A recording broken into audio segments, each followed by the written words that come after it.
ये डिक्टेशन आपको prime steno की तरफ से दी जा रही है। डिक्टेशन स्टार्ट होगी 5 सेकंड में, बहुत ध्यान से लिखिएगा।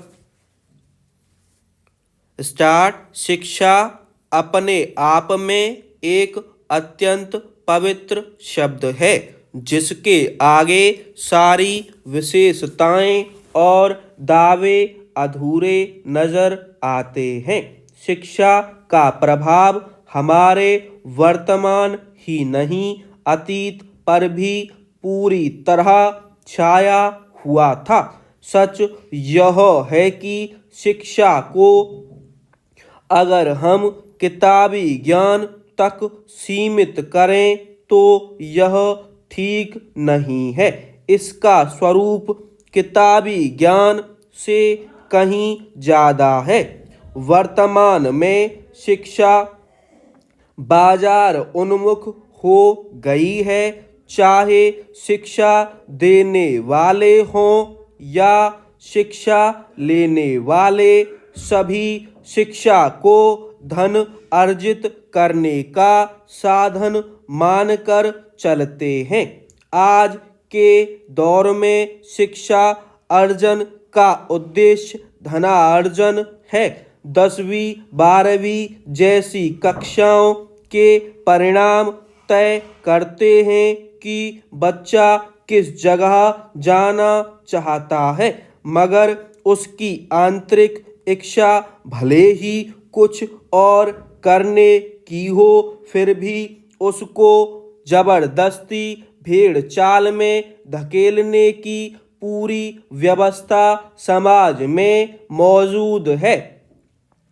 ऐसी स्थिति के लिए स्कूल कॉलेज के साथ साथ बच्चों के माता पिता भी उतने ही जिम्मेदार हैं। बड़े बड़े कोचिंग केंद्र लोगों को डॉक्टर, इंजीनियर, IAS आदि बनाने में जुटे हैं, जबकि बच्चे की मर्जी जाने या उसके मन को टटोले बिना कोचिंग केंद्रों में उनके दाखिले करा दिए जाते हैं।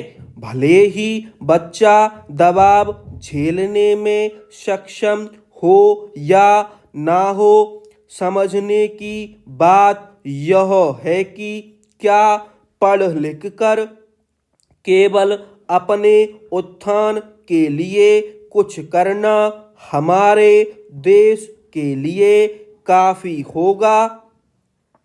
मूलतः यह सोच ही बाजारीकरण का घोतक है।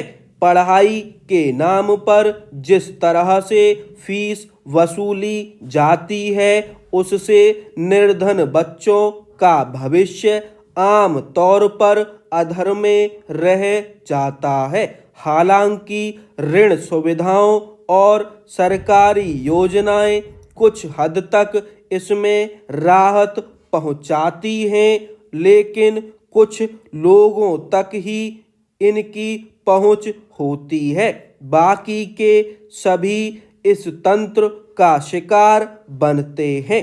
उन्हें छोटी छोटी नौकरियों के लिए भी काबिल नहीं समझा जाता। हिंदी माध्यम के विद्यार्थी के मुकाबले अंग्रेजी माध्यम का विद्यार्थी इसलिए योग्य समझा जाता है क्योंकि उसका अंग्रेजी का ज्ञान कहीं ज़्यादा है।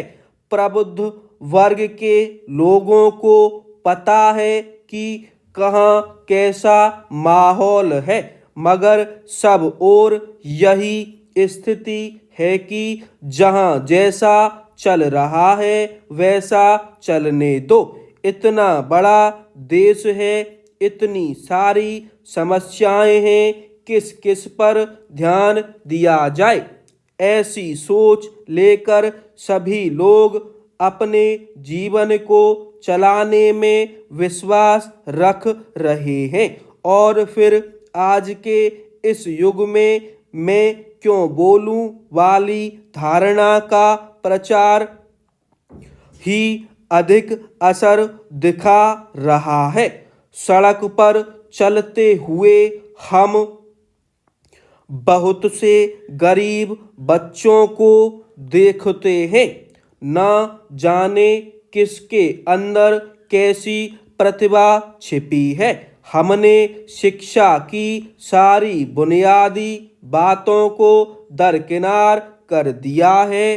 सरकारी व्यवस्था सबके लिए समान शिक्षा अनिवार्य, निःशुल्क और शिक्षा की व्यवस्था करती है।